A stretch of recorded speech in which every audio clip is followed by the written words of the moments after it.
Hey guys, I should be live. I'm just making sure on the dashboard that everything is good. Yeah, it looks like we are connected. Any second now, I should be seeing the stream come through. And yeah, I think we are good to go. All right, hello there. Good to have you guys in the stream again. I see Dragona. Hello there. How are you doing? Melanie Savage. Goedenavond. Goedenavond, Melanie. And hello to everyone. I see Dodzor. I see Lexman Man. Excellent. Hey guys. Yeah, good to be with you guys again. So let me see. I need to just shift. Actually, no, I don't have to shift it over. I'll just do that. So before we begin, are there any questions? Does anyone have anything that they want to ask? Or anything you want to mention? Hey, Erkan, how are you doing? Good to see you again. Uh, yeah. So then I should actually, yeah, I just finished. So I just want to set up my, yeah. So, okay. I will just set up OneNote and there we go. Just going to shift that over.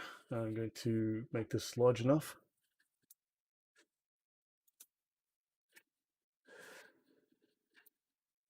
And zoom that up. All right, so yeah, you guys should be able to see this clearly without any problems. Marek, dzień dobry. Dobry wieczór. Yeah, so yeah, I guess we're all good to go. My stats look good.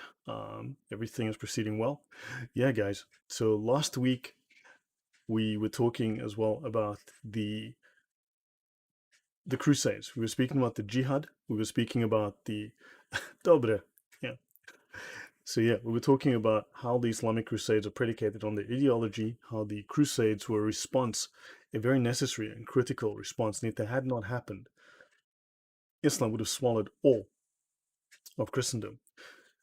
So I got these comments. I got these comments from a couple of the guys, and it might be worth mentioning these things, right? So I think it was Peter Shearer that said, perhaps when you discuss the Barbary pirates, you might discuss Hudna. Hudna translates basically as truces or treaties, treaties of peace, right? So Jefferson, and he says here, Jefferson as president won the first war and a treaty was signed. 10 years later, the Tripolitan states repudiated the first treaty in 1815 and went to war again, and they lost again. Because in Islam, treaties are valid for periods of 10 years at a time. They may be renewed, however, they are renewed for 10 years at a time. Hi, Stephen. Hi, Stephen. How are you doing? Right. So these treaties are renewed for 10 years. That's called Hudna. So you can make a peace treaty if you are weak. If you are weak. If you are not weak, if the Islamic forces are not weak. Hi, Steffi. If the Islamic forces are not weak, they are required to go to war. They have to fight the infidels, us, to impose Islam. This is their law. Now, so 10 years later, they broke the treaty. However, they may also break this treaty prior to that, because breaking a treaty is required. So remember, when the Muslims, and I'll cover a little bit of this later. So when Muslims are uppermost, and as Erkan says here, and preferred not to be renewed. Yes, it is preferred that they fight and that they are dominant rather than weak, subservient. Yes, Yahya, if you're going to be an irritation, I will get rid of you eventually. Do understand.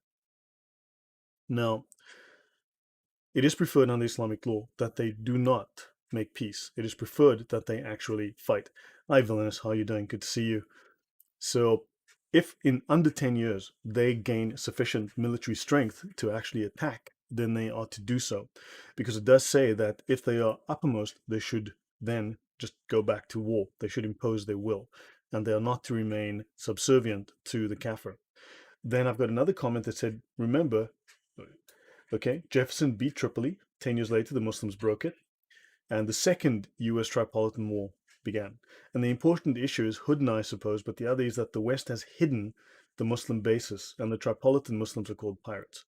Right. So that comment hopefully is helpful to understand. Now, I did not go into detail. Of course, I made mention of these books where you can learn more about this history.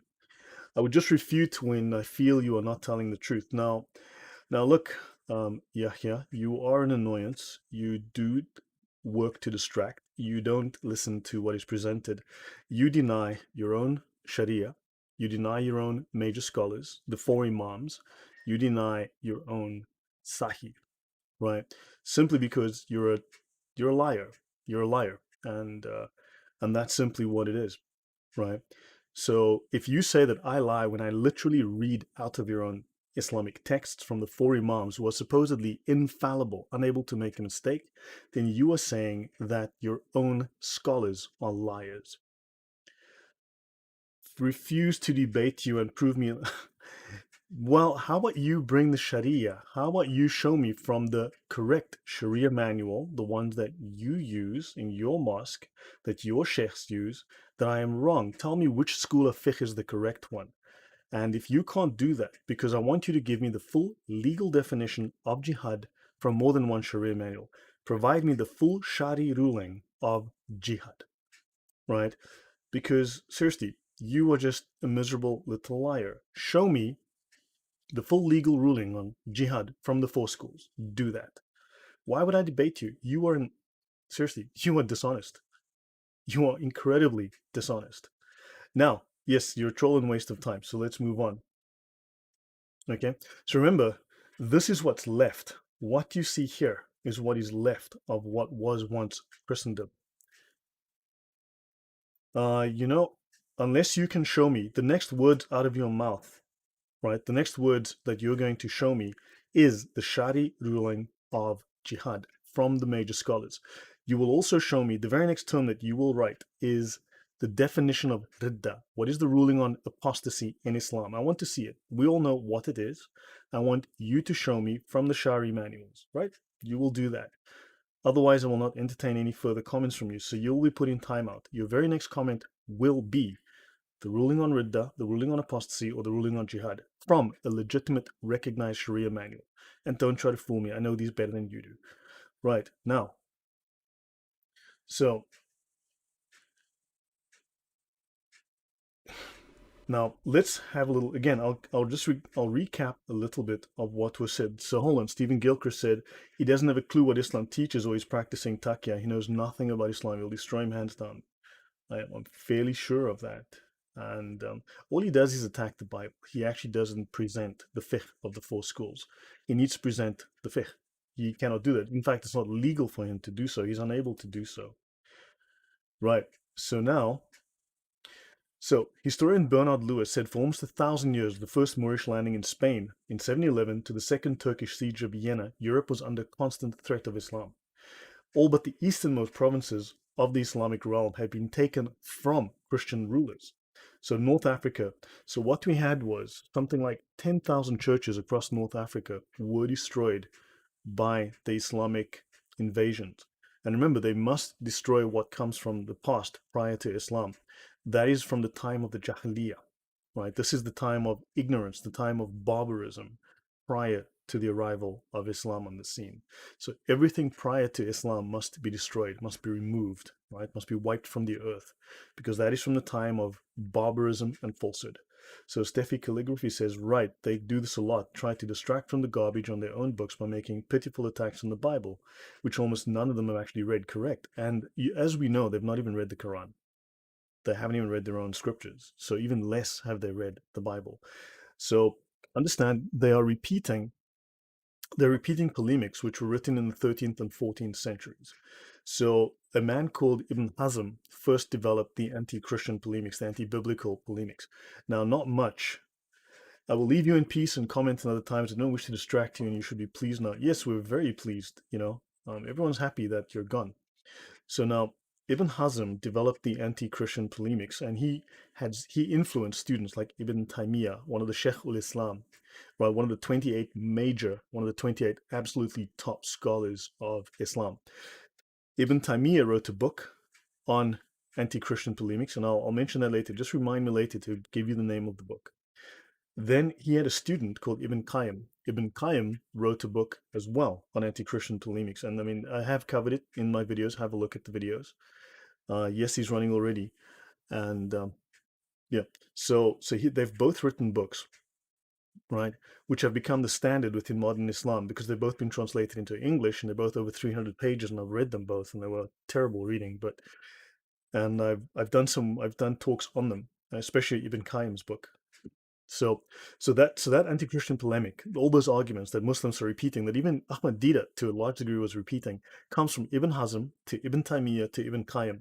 Then there's a fourth guy, a man called Ibn al-Jabbar. Ibn al-Jabbar, he was the one who basically codified the principle that they would, or that made tradition, right? He set the precedent that they would attack the Bible rather than defend Christianity. So that comes from the 13th century, right? So this practice goes back to, so these practices that you see, the arguments you see, actually literally go back to the 12 and 1300s, right?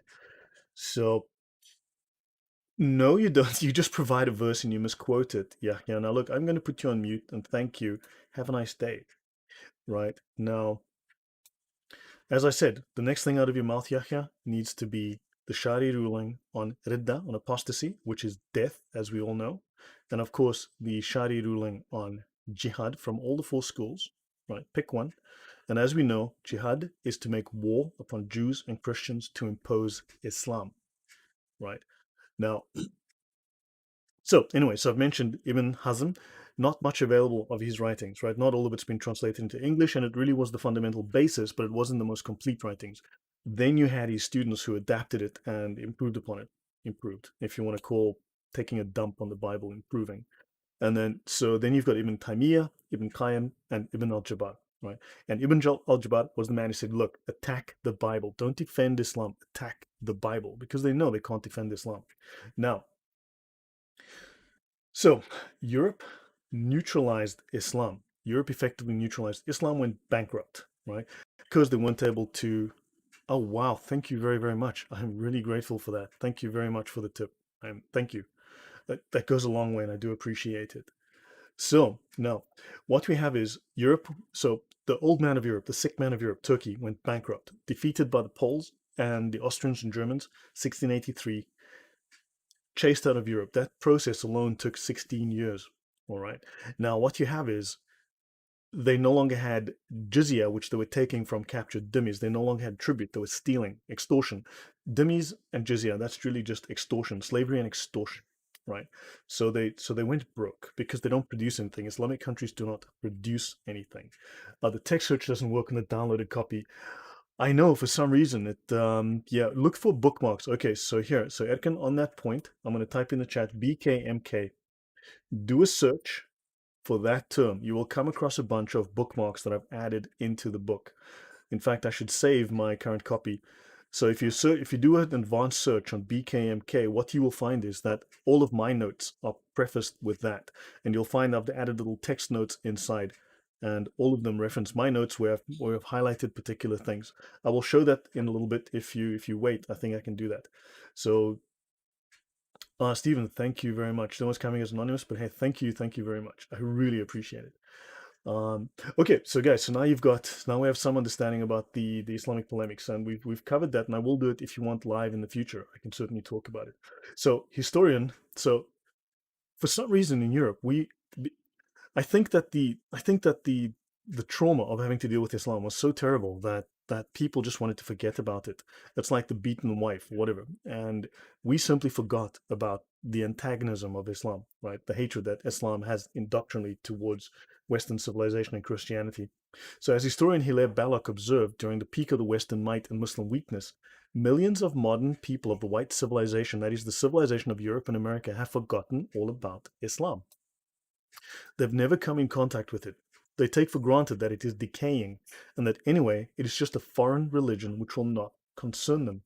Unfortunately, that religion is very, very interested in them.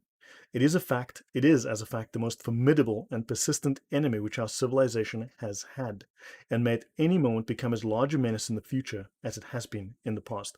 And unfortunately, with the infusion of oil money into Saudi Arabia, and the infusion of Western tech, know-how, and finances into the Islamic world, they have risen again out of the dust. So thank you, Dragona. And let me just check if there are any additional comments. So hi, and time forgets. So yeah, now thank you very much, Steffi. And okay. Guten Abend, Gottes Segen. Yeah, Falkenauge, 4. Nice. So, guys, now worse than forgetting, the West has rewritten history to fit postmodern paradigms. This whole idea of trying to please everyone, to be nice, is a serious problem. It's a serious trap. It is denial. It is quite literally denial. Hi, Ishtakafia. So today, whether taught in high school or college, or portrayed by Hollywood or the news media, the predominant historic narrative is that Muslims were the victims of intolerant Western Christians. Oh my gosh, Stephen, thank you. Wow, much appreciated. Thank you very much. Okay, now even otherwise objective history books contribute to this distorted thinking. They talk of Arab, Moorish, Ottoman, or Tatar. They rarely speak of Islamic or Muslim invasions. To think they use these euphemisms, Arab, Moorish. I used to wonder what the heck Moorish was when I was doing Othello in high school. Ottoman is something you sit on. Or Tatar, I mean that's thinly sliced steak you have as a starter, right? And rarely Islamic invasions. So we don't call things what they are. So they fail to mention that the doctrine of jihad caused these Muslims to assault the West. Now, this is history. So you might argue, so people say, look, this is old history. Why rehash history? Why not let it be and move on, begin a new chapter of mutual tolerance and respect, even if history has to be whitewashed? Edkin says Ottoman refers to Ottoman Empire of Turks, which replaced the Byzantine Empire. I know that. I'm well aware of that. But also in English, an Ottoman is a thing you sit on, right? Ottoman sofa. You can stick your feet in it. You can sit on it. So the problem is some religions are evil. Islam is an ideology of conquest. Islam is a religion of war. It is not a religion of peace. Remember, Islam divides the world effectively into two, and the laws have not changed. Yes, Steffi says the laws have not changed with the times. No, they cannot change because the Sharia is fixed. The Sharia are the eternal principles, the morals, the rulings of Allah from what He says, what He implies, and what Muhammad says, does, and implies.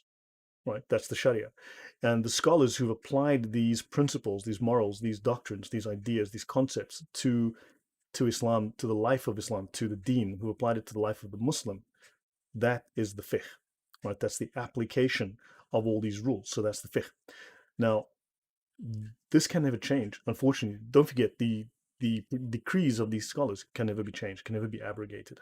So yeah, so the doctrine of jihad, right, unfortunately, is what's behind all of this. Now, around the globe, Muslims still exhibit the same imperial impulse because jihad in Islam, really, it's just Arab conquest. It is Arab imperialism. So we are seeing Arab imperialism, right? We're seeing their intolerant supremacism. Why? Because they say that we are the worst of beasts. Understand, we are the beasts of the wilderness. We are the lowest of creatures, the lowest of animals. The Muslims are the best of people, right? Yahya, in his incoherence, is the best of people. Us who actually study their stuff and are very diligent in presenting it accurately, we're the worst of creatures. We're the lowest of creatures, right? Allah hates us. And don't forget, Muslims are the vice regents. The term is vice regents. They are the vice regents of Allah on earth, very conveniently because Allah can't come to earth. Allah is all powerful, can do anything except come to the earth He apparently created. So the vice regents of Allah on earth are the Muslims who need to carry out His will in this life. So therefore, they will carry out their task. Now, a reported 215 million Christians are experiencing high levels of persecution, which have even officially been declared genocide, right? And this is happening mostly in the Muslim world, and others are experiencing a genocide in the name of jihad, right? So Dragona says, Lloyd, excellent explanation. You deserve much more subscribers. Well, thank you. I hope the channel will grow. I need to give it another year, I guess, and we shall see how it goes. Now, none of this genocide should be surprising. In classrooms all across the Islamic world, Muslim children are taught to glorify jihadi conquests and to despise those who do not worship Allah. And this, unfortunately, is the truth, right? Thank you very much, End Time, for that comment. I really, really am grateful. I appreciate that. So the progressive West demonizes European Christian history.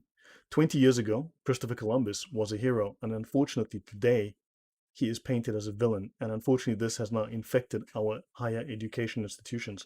Mehmet the Conqueror was a pedophile whose atrocities against Eastern Europe make the Islamic State appear tame, is praised every year in secular Turkey on the anniversary of the savage sack of Constantinople.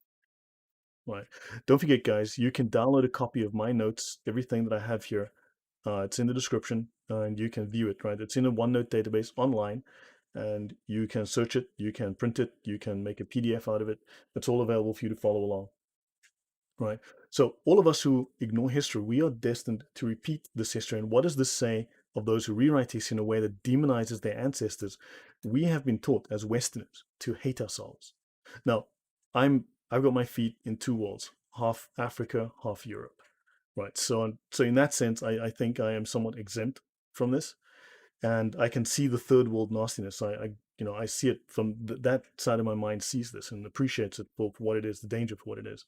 But Westerners have been taught to hate themselves, to hate their culture, to be ashamed of their history, to have forgotten their history and not understanding their history, and they've been taught to accept lies and irrationality.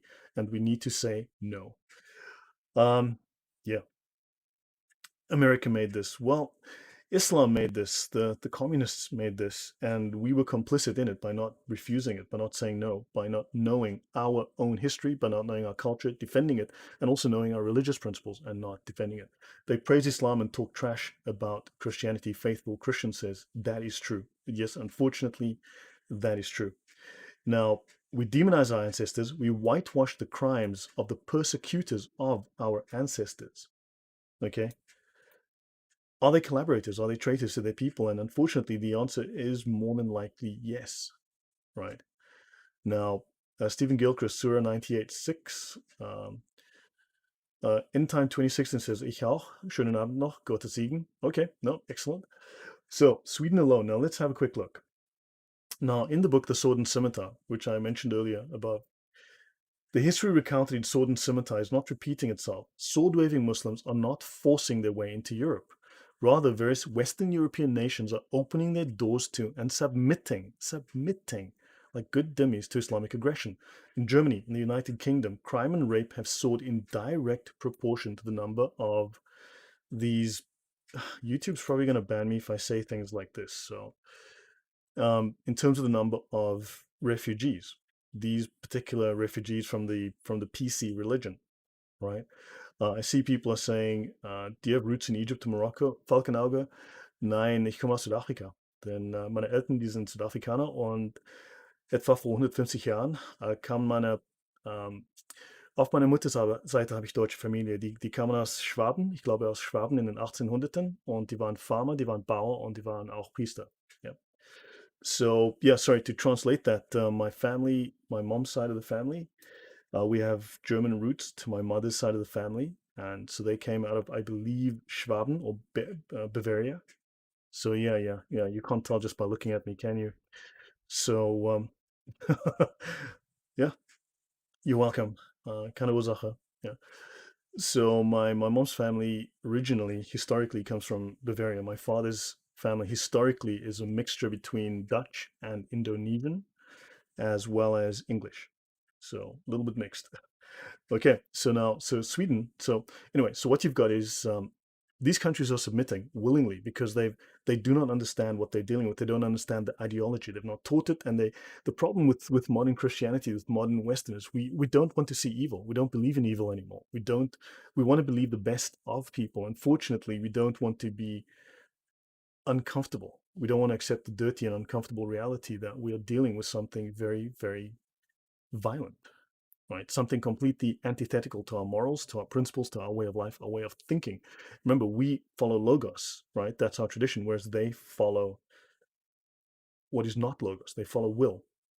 They reject logos. They accept the narrative. The Sharia is the narrative. The Sharia is the consensus of the scholars is the final determinant of what they believe, not the truth, right? So rape, for instance, has soared because these are the people that your right hand possess. When you have subjugated people, you have right over them. Sweden alone, where rape has increased, and I can go through some of the scriptures in the Sharia later. So Sweden alone, rape has increased by 1,472% since that country embraced multiculturalism, is reportedly on the verge of collapse. Things are not well there, right? There's some pretty terrible reports. I've been watching some of that. So now our era is called the information age. And of course, we are being shadow banned. We are being denied information. Information is being disappeared. This is not an age where people are well informed, but an age where disinformation is so widespread and unquestioned that people live in bubbles of alternate make-believe realities. Now, it has been said that we are not looking for the truth, but a comfortable fiction we can live with. And unfortunately, I think this may well be true. Um, okay, so Michael de Vries, that would be Oberbayern rather than Schwaben. How so? Um, these are Oberbayern. So the biggest hypocrisy of the Western leftists is that they claim to be anti-racist, but they support the most racist religion. That yes, correct.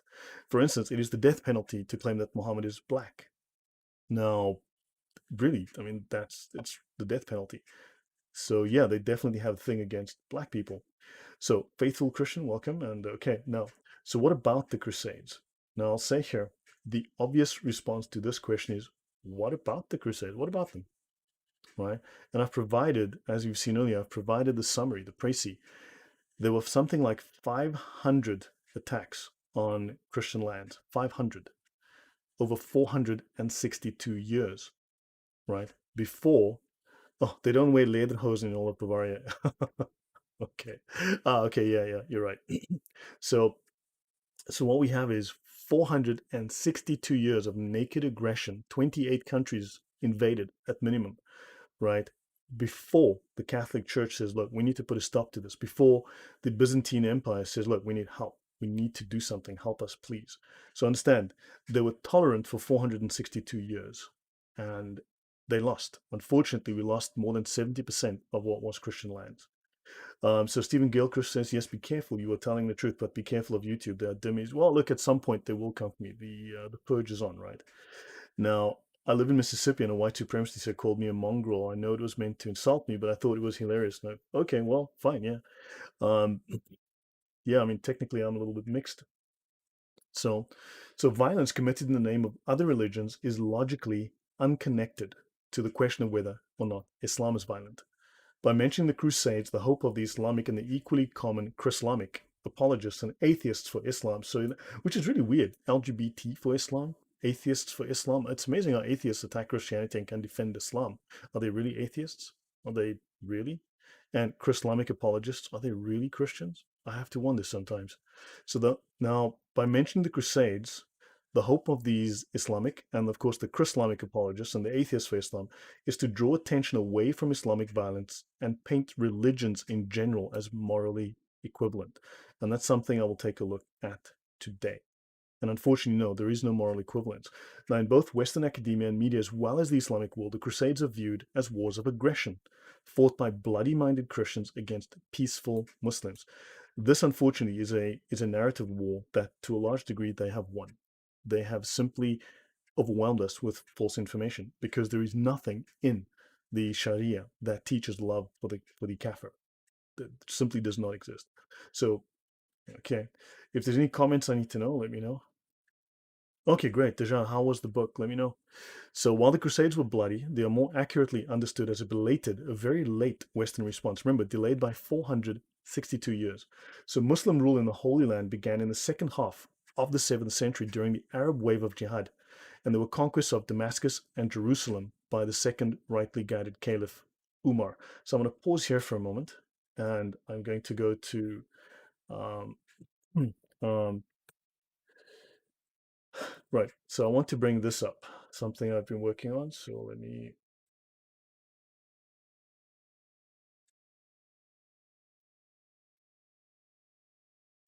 Okay, so this is something I want to bring up, right?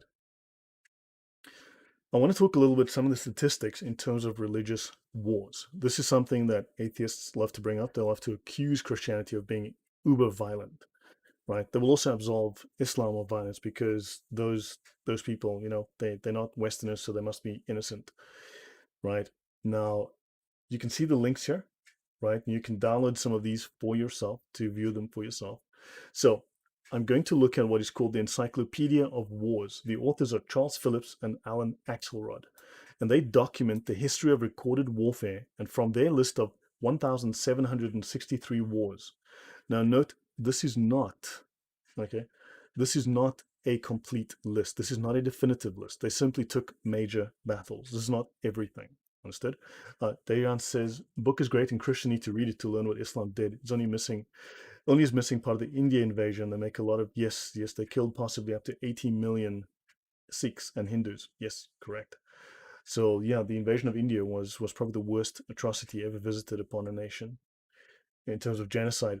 So they say of 1,763 wars, only 123. Now this number is there's a little bit of dispute there, but it could be as low as 121. Some sources say 122, could be 123, have been classified to involve a religious cause, which accounts for less than 7% of all wars and less than 2% of all people killed in warfare. So, in a second, Steffi, so think about it. People love to claim religion is the big all time killer. Unfortunately, religion or wars where religion is found to have some kind of involvement or attachment is responsible for less than 2% of all people killed in warfare, and as something like 6.7% of all warfare is can be in some way said to be related to religion. The balance is purely the standard political garbage that goes on and fights over land and other things. Steffi says, I have a question you can answer whenever, but how do peaceful Muslims rationalize the dichotomy between Islam in its purest form and their peace-loving version of it? They are lied to by their imams, right? Because most of them are not involved in direct jihad. Only a small minority, right, is obligatorily required to fight in jihad. So a very tiny amount. So the rest rationalize it away. They've been lied to. They believe their religion is perfect, therefore it can do no wrong. And if it can do no wrong, it can't do any harm. And if it can't do any harm, then it must be peaceful, right? And of course, they are taught to demonize Christianity. They're taught to demonize us. We are the worst of beasts. We are the beasts of the wilderness. We are the lowest of creatures, right? Jews are apes and pigs, according to the doctrine of Islam. Understand? So this is how they are taught. Now, of course, they won't tell you this. It's embarrassing to have this in public. So unfortunately, there's enough of them that that are part of rukhsa. Remember, they're no extremists. There is simply adherence to the law, strict adherence to the law, application of the Sharia as intended by Allah, azima. There is no extremism. There is azima. There's correct Islam. ISIS practiced Islam correctly. The Taliban practiced Islam correctly. The rest are not following correctly. They are considered to be weak, and therefore they are exempt from all of the strictness. However, jihad can become obligatory upon all given the right circumstances, and those may well occur. They're pushing towards that. So we are bad, they are good. We've been demonized. From the time of age of 5, they are taught we are bad. They are good, they are perfect. The religion is perfect. Muslims are better. Muslims are the best of people. So yeah, I hope that helps to answer that. Lexa Kafir says, remind atheists like me that our heads will be the first to cut if Islam wins. No dummy status for atheists. That is true, although in circumstances where they might need the money or the labor, they might well save you because they need you to work for them or they need to extract money out of it. So that has happened. Faithful Christian says, they atheists must show us one single verse from the New Testament that tells us to fight against non-Christians. Rather, we can only find the opposite. Exactly. Well, I mean, I've asked Muslims, show me where the Sharia says to love Christians. Show us where the Sharia says not to fight us. Show us where it says to love non-Muslims. It's a little hard to find, right? So, and I'm not much interested in, I work through the Sharia. I don't read the Quran much anymore. It's you're next Muslim. Good to meet you. Hi there. Okay, well, good to meet you, faithful Christian. So peace is abrogated, correct? And actually within the Sharia, it makes that explicit that the peaceful verses were abrogated after the sacred months, right? So that is certainly made explicit. Erkan says, imagine what would happen if all Muslims actively involved. Yes, and it can happen. It's not impossible. Osama bin Laden was working towards them. That is part of the plan of Al Qaeda. So if they're told to engage in jihad, do you think they would do it? Some may not. However, understand that all Muslims are obligated anyway to engage in some form of jihad. And of course, there are 14 forms. Actually, let me step back here. Let me step back here. Let me go to. Oh wow! Thank you very much, Kodak. Thank you very very much. Much appreciated. Let me go here. I want to find this. Thank you very much for the support, Kodak. So let me go. I want to find. Um,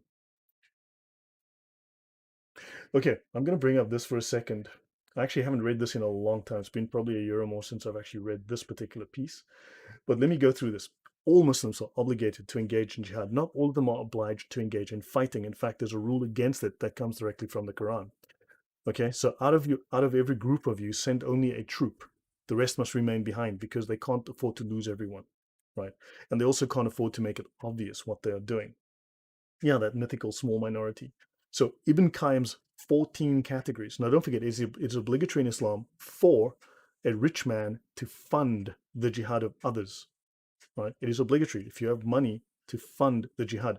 Now, of the zakat, for instance, 1/8, roughly 15%, is obliged to go towards armed jihad. 1/8 of the zakat that Muslims must pay, their little tithing, is obliged to go to jihad. Okay, so I've thought this through long ago. So they've thought this through long ago. Well, yes, definitely they have. Okay, yes, they've thought this through very, very carefully. So Islamic scholars from the time of the Prophet until today have categorized jihad into at least, not only, at least 14 categories. A cogent discussion of these categories is found in the book Blah Blah Blah by Ibn Qayyim al-Jawziyah. According to him, the categories of jihad are jihad against the hypocrites by heart. They have to hate you, right? They have to harden their hearts against you. Let them find harshness in you, right? That's in the Quran. By heart, by tongue. Remember, it is obligatory to lie to you. In fact, okay, I'll get to that. I'm going to do that bit where it's obligatory to lie to you for the benefit of Islam, by wealth and by person. In other words, sacrificing your life. Then there's jihad. Hypocrites are basically Muslims who are not practicing Islam correctly, right? These are Muslims who are not practicing Islam correctly, and they say, well, you guys aren't doing it right. We got to come and kill you. Then jihad against the unbelievers, that's you. By heart, by tongue, by wealth, by person. Jihad against the devil, fighting him defensively by rejecting false desires. Now, don't forget, though, that we are the Din al-Batil. We are the religions of Satan, right? Islam and Judaism are the religions of Satan. We are Din al-Batil. We are the worthless, void religions of Satan. So when they fight against Satan, they're fighting against us. They are removing evil from us by doing jihad against us. Understand? And jihad of the self. Now that's only the fourth lowest category, and that jihad of the self is based on what is known as a false hadith, a maudu, a fabricated narration. We have Ibn Rushd, his categorization of jihad, and he divides jihad into the categories of the heart, the tongue, the hand, and the sword. Now, according to the Sharia, the only relevant and only applicable ruling of jihad, right? The only legal ruling of jihad with any standing, is jihad of the sword, to kill. Because jihad is to make war upon Jews and Christians and non-Muslims to establish or to enforce Islam. Steffi says, Muhammad hated our groups because Christians and Jews rejected him. Yes, that's one.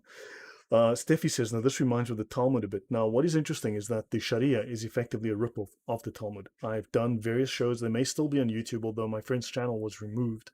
I actually want to bring him onto my channel to have a discussion about that. But I spent several months reading the Talmud. I did multiple shows on the Talmud, discussing the various lies about the Talmud. Now, this is not a defense of the Talmud, but I want to have honesty within the discussion and an accurate representation of what's in the Talmud. And I did multiple shows on Judaism and the Talmud, and Islam is effectively a ripoff of the Talmud. The Sharia law is effectively the Talmud rewritten. Yes. So, in fact, if you look at the terms, you look at the confluence of the terms, it's crazy. I mean, the similarity is just the overlap. It's a one-to-one correlation. Okay, you can go to the Sneakers Corner channel. I did a show on that, and I discussed that in detail. So on the Sneakers Corner channel, I discussed the correlation between the Sharia and the Talmud, and you'll see it's direct one-to-one correlations in many, many cases. So Codex says, but no surprise, they're borrowing and stealing from, yes, they borrowed and stole from all over the place. Okay, so yeah, look, at some point I'll do these talks on my channel as well. So notice jihad of the tongue, right, and jihad of the sword, combat of war. Jihad of the hand includes struggle by the sword, as when one fights the aggressor who attacks in combat of war. Okay, so I'm going to bring this up, and I'm going to find this reference. Okay, so no, thank you, Stephen Gilchrist. That's great. Okay, yeah, at some point I will repeat those on my own show because I'll have more time to go without rushing. So I'm going to simply display. Okay, now someone asked me earlier, I think it was Peter Shearer, that I was very grateful for his support. He wanted me to bring up truces. Now, there is more detail on this in the Hedaya, but I want to keep this simple.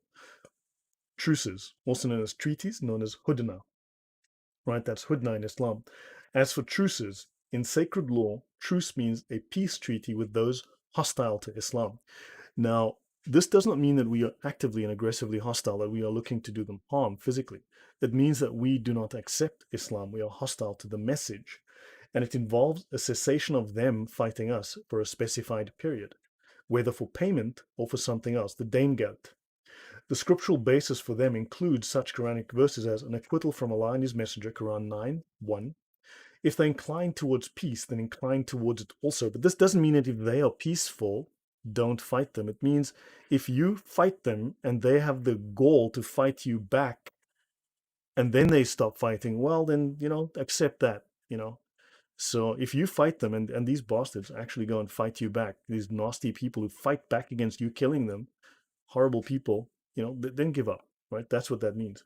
And that is Quran 8:61, as well as the truce which the Prophet made with the Quraysh in the year of Hudaybiyah, which is obviously Sunnah, it's an example. So truces are permissible, but not obligatory, right? And it says here, a truce is a matter of the gravest consequence because it entails the non-performance of jihad. Truces are not advised. Truces are to be avoided where possible. Truces are only to be performed if you are weak and cannot enforce your will through warfare. So it is the matter of the gravest consequences because it means you are not attacking and fighting them violently in jihad. So how is this a religion of peace? If giving up fighting is considered to be a problem, understand? Whether globally, I think globally generally means across the whole world, last I checked, or in a given locality, and our interests must be looked after therein, which is why it is best left to the caliph. Now, it also says, now this is more explicitly stated in the Hedaya. Okay, this is more explicitly stated in the Hedaya. I'm not going to go there today. I have done this in shows with Thaddeus in the past, but I will come back to that in the future. There must be a purpose other than the mere preservation of the status quo. Now, how this is important is that the truce must benefit Islam. The truce must be as good as or better than war. The truce must allow them to organize to do something to benefit Islam and to undermine you, to destroy you and to benefit them, to put them ahead, give them an advantage, which is better than war at that point. However, the moment they have the strength, they are to drop the treaty and fight. Understand? So do not be faint-hearted and call for peace when it is you who are the uppermost. Understand? So this is the application of that. As I said, the Hedaya is a bit more explicit about this. So yeah, Stephen Gilchrist says Islam is only a religion of peace once you submit and surrender. Until then, you're fought until you're killed. Now, yes, now understand, Islam divides the world into the Dar al-Harb. Actually, you know what, since we are on this topic, fine, this is actually worth looking up. So Islam divides the world into the Dar al-Harb. Now, the Dar al-Harb and the Dar al-Islam. The Dar al-Islam is the House of Islam, also known as the House of Peace, right? Because Islam is where the peace of Islam reigns. The Dar al-Harb is the House of War, also known as enemy lands, right? The Dar al-Harb is enemy lands. Anything that is not an Islamic country is an enemy land. In other words, by default, you are an enemy because you're not a Muslim. By default, you are in an enemy territory, enemy country, because you're not a Muslim, because you're not Islamic, because Sharia does not reign. Understand? Because Islam is not found there. You do not have the protection of Islam to protect you from their violence. Understand? So the House of Peace is where the Dar al-Islam, the Dar al-Harb, the Dar al-Islam, the House of Dar al-Salam. It's the House of Peace, the House of Islam, blah blah. Everywhere else is the Dar al-Harb, right? And they must turn all of the Dar al-Harb into the Dar al-Islam. So ultimately, at the end of the day, you could say it is mentioned that basically implied that once the whole world is covered with Islam, then you'll have the Dar al-Salam, the House of Peace. You are a Harbi, okay? So that you're a Harbi, you're basically someone who's at war with them. But understand, so they talk about enemy lands on a constant basis, right? But this is something, so enemy lands, okay? The Dar al-Harb, just enemy lands. You are an enemy, and that's enemy lands. And now I wanted to do something. Okay, so now let me go to permissible lying. So now within the Sharia, let's go to permissible lying.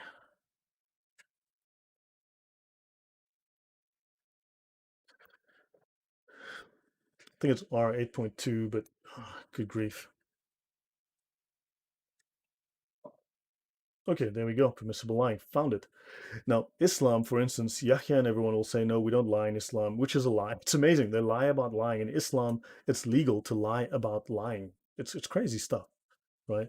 The End Time says there was a cartoon by Dry Bones where you see two elderly Bedouins watching two jihadis wearing explosive belts about to commit a terror attack. Says one of the Bedouins, if we didn't know that they're doing it in the name of the religion of peace, one would think they are enemies of a doomsday death cult. Yeah, yeah. Stephen says, what currency do Muslims receive the jizya in? Yeah, good question, dude. Whatever. Jizya, that's again the Hedaya for the jizya. Now, understand lying. So, what religion, and this is not a religion, don't forget it's a deen. What religion teaches lying, has a doctrine of lying, right? So we have unlawful lying, and then we have permissible lying in section R 8.2, and then circumventing those, forbidding the permissible. So we don't want them to impose Islam. We are forbidding the permissible. It is permissible to impose Islam. We are forbidding it. So therefore, we must be lied to circumvent us from forbidding them. Do you understand that? Required lying. And in fact, it's obligatory. Now, here's the thing. It's actually obligatory. So they speak of obligatory lying. And in fact, all lying is obligatory. So let's look at the section on permissible lying. This section effectively comes from Al-Ghazali, okay, who's the major scholar of Islam, the major scholar of Islam after Muhammad. And he wrote this, and they take his opinion on this. The Prophet said, he who settles disagreements between people to bring about good or says something commendable is not a liar. So in other words, when you lie to bring about peace, you're not lying, which is a very interesting definition. And the Prophet did not lie except for three things. War. They are at war, so they may lie. Settling disagreements. Well, they don't want to have nastiness online, do you? They don't want to have nasty words, right? So let's lie to you, right? And a man talking with his wife, so you can lie to your wife. Awesome. Now, notice, this is an explicit statement that lying is permissible for a given interest. Lying is permissible for a given interest. It is lawful, right? There are criteria defining what types of lying are lawful. So Islam is the religion of lying. The best analysis is Imam Ghazali, who says, speaking is a means to achieve objectives. If a praiseworthy aim is attainable through telling the truth and lying, it is unlawful to accomplish through lying because there is no need for it. So if you don't need to, don't. When it is possible to achieve such an aim by lying, but not by telling the truth, it is permissible to lie if attaining the goal is permissible.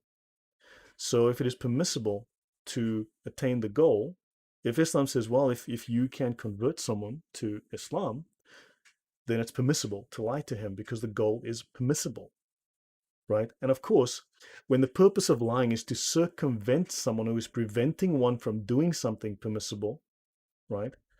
And obligatory to lie if the goal is obligatory. It is obligatory for a Muslim to lie if the goal is obligatory. Now, answer me this. When is it not permissible to spread Islam? When is it not permissible to make Allah dominant? When is it not permissible to convert anyone to Islam? When is it not permissible? Never. Edkin says, and no one will convert to Islam when they hear the truth. Correct.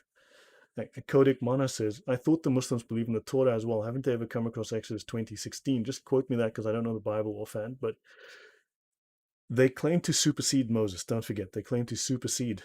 They claim to abrogate the New Testament. So they supersede, they abrogate most of it. However, so basically what remains of those religions that came before Islam is what Muhammad explicitly mentions as still valid. Everything else is taken as abrogated completely. Thou shalt not bear false witness, of course, yeah. Don't forget, Muhammad broke every one of the 10 commandments, right?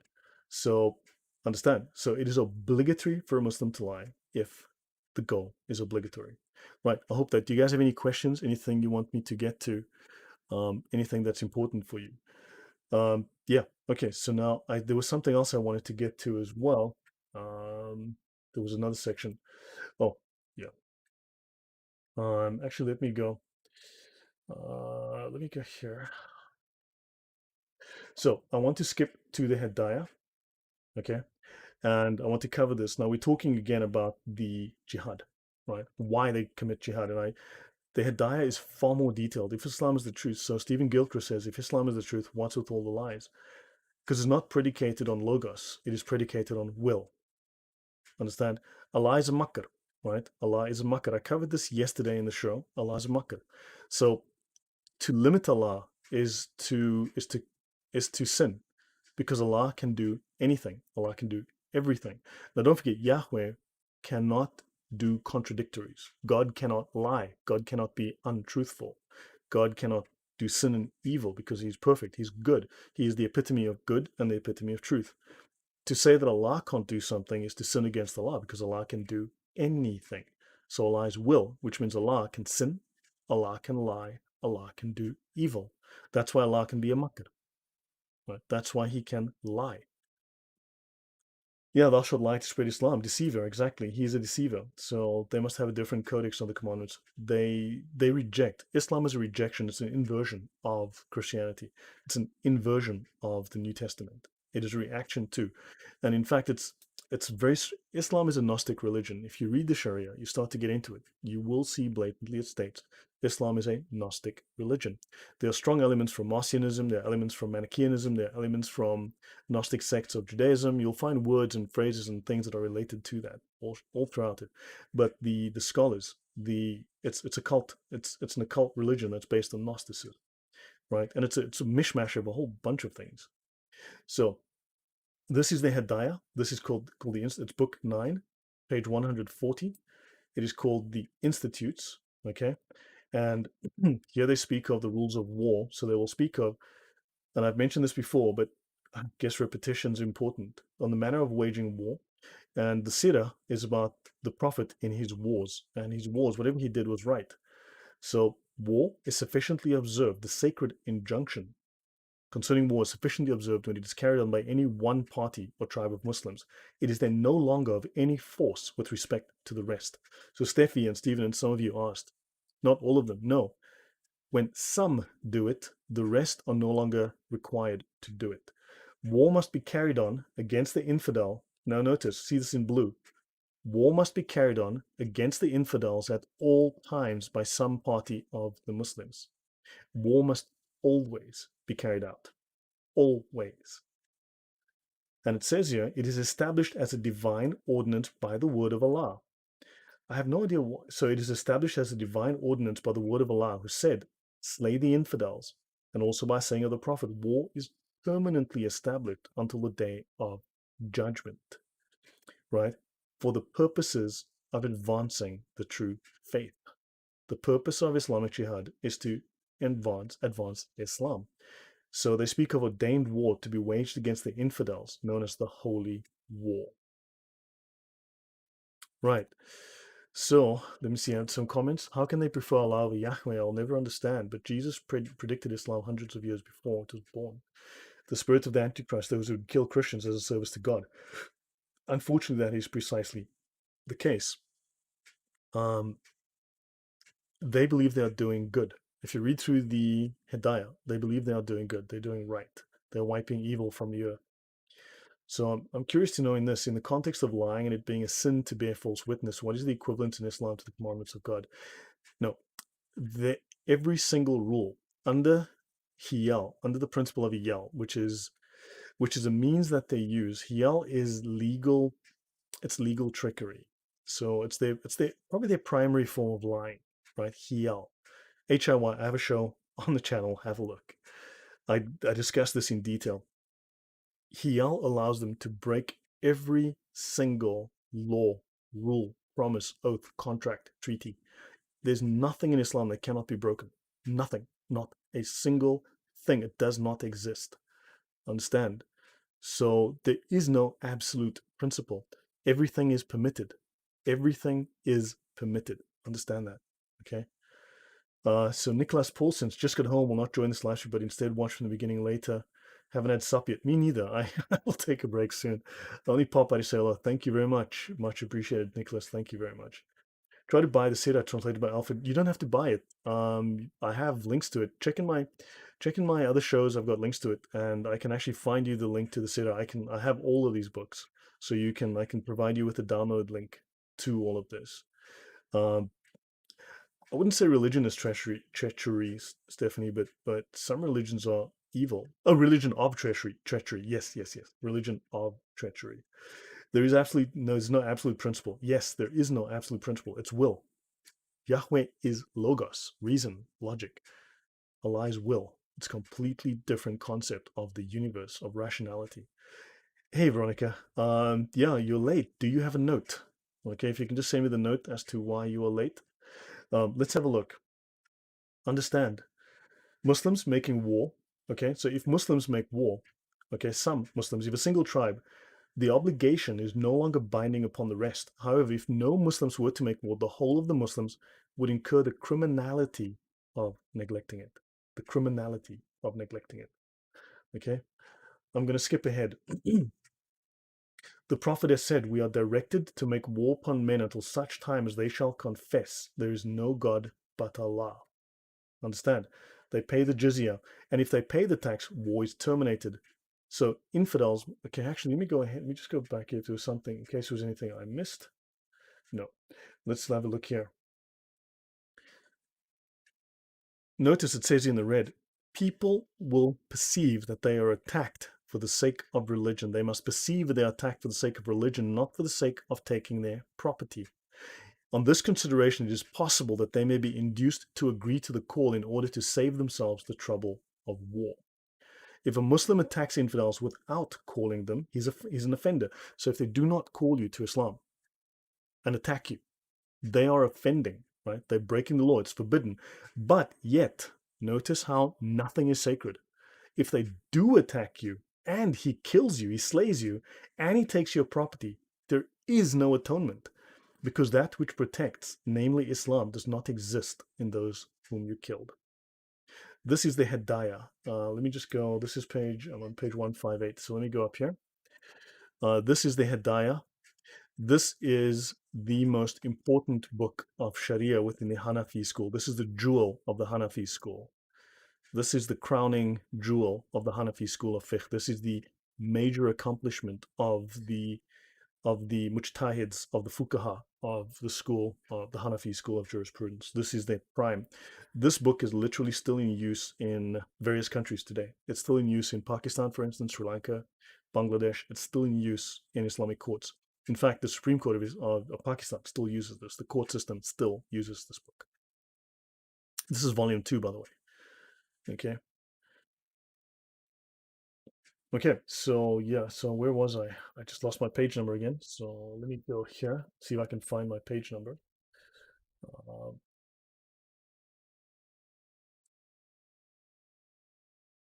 right, so do you have any questions about Jihad so far? Are there any comments on this? Okay, so I'll skip through a bunch of the stuff and I'll bring up this because I will come back to these again and again to remind you and teach you this. See, any single Muslim is empowered to make war upon the infidels. Notice, any single Muslim is empowered to make war upon infidels, wherefore they fear him. We are to fear them. I shared volume 1 yesterday. Yeah, can I share volume 2? Yes, I can. Actually, let me have a look here. See if I have volume 2 available. Hedaya. Of course, here it is.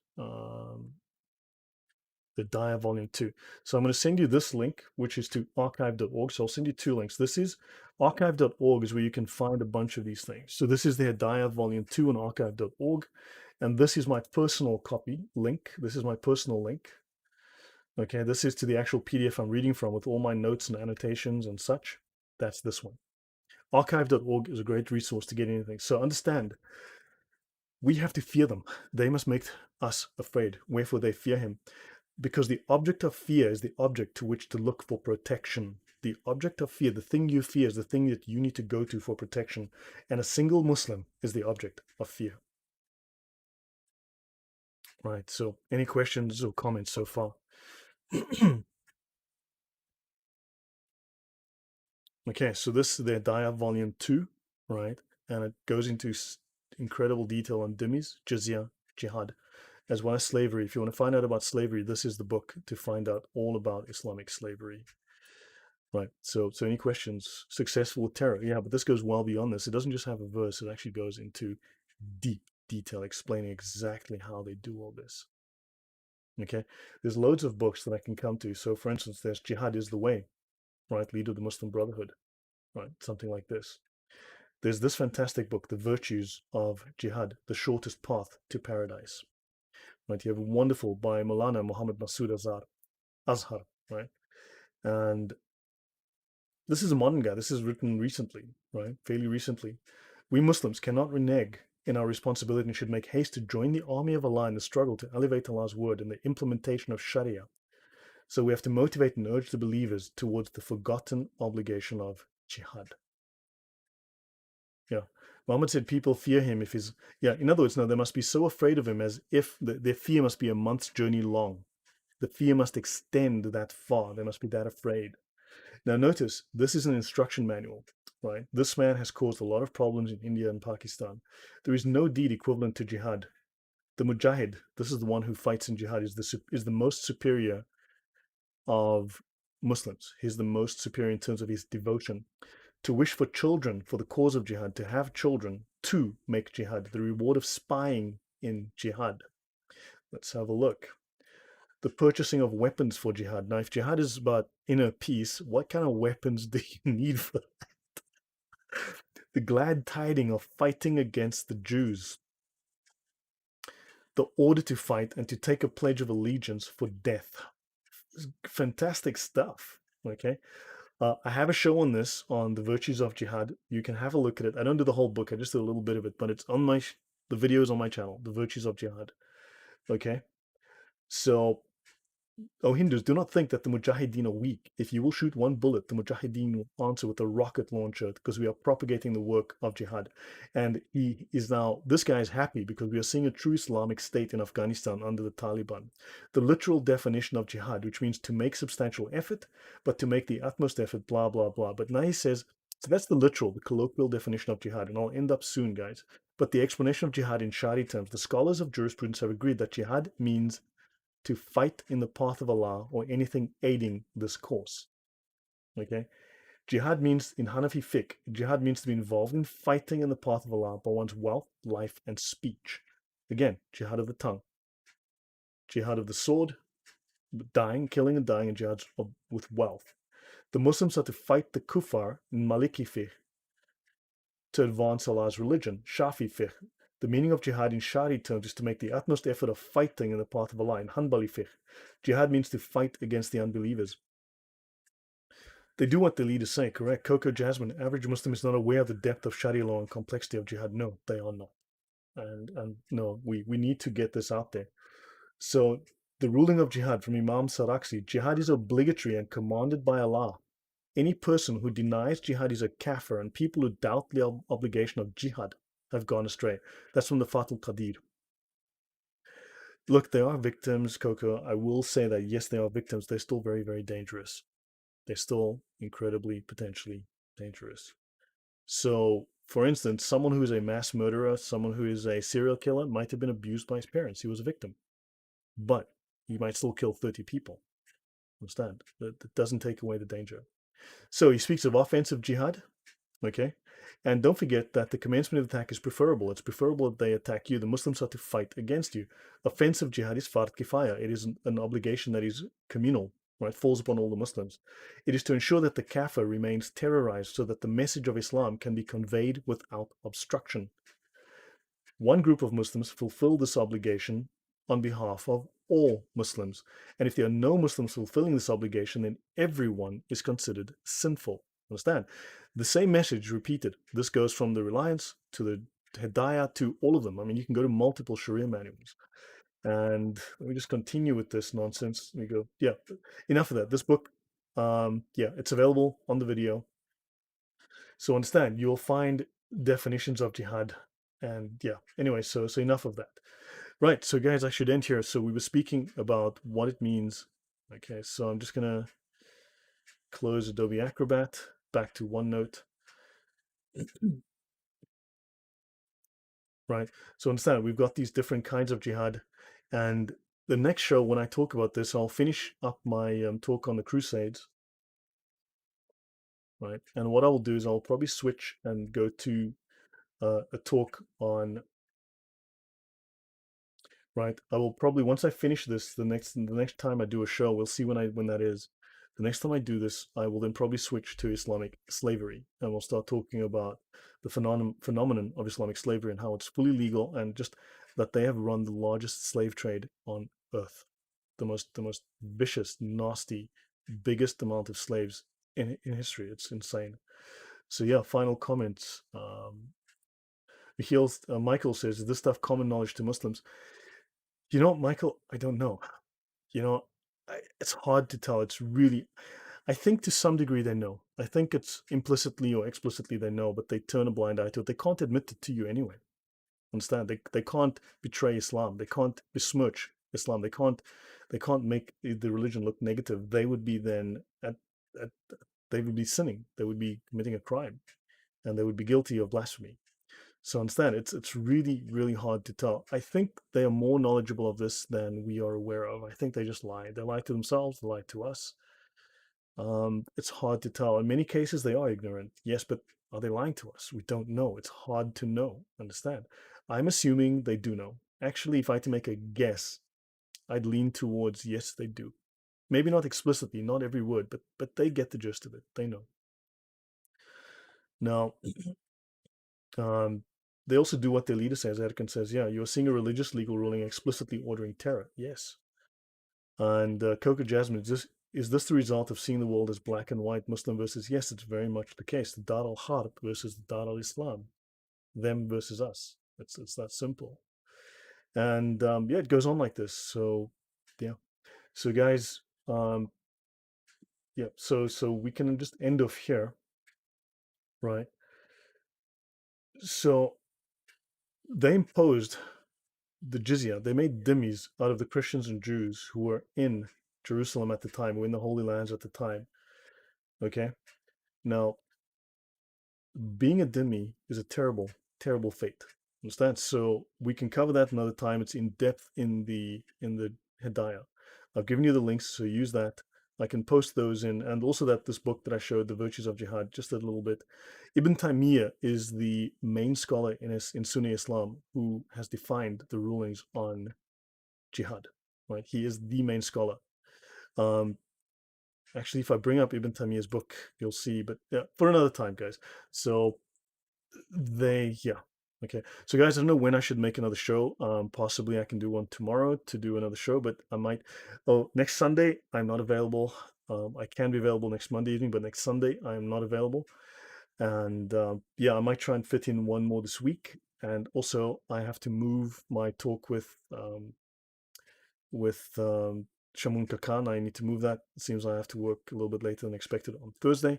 So guys, if you have anything, drop it in the comments below. Thank you for the support. Thanks for the great discussion. I hope this was useful, that you learned a lot, and I need to get some food and call it a day. And yeah, anything, drop it in the comments. Any last minute comments, say it now. But thank you, Steffi. Much appreciated as well. Appreciate the support. So guys, I'll call it here. So have a wonderful night. Have a great week, and I'll see you guys in the comments. All right. And take care.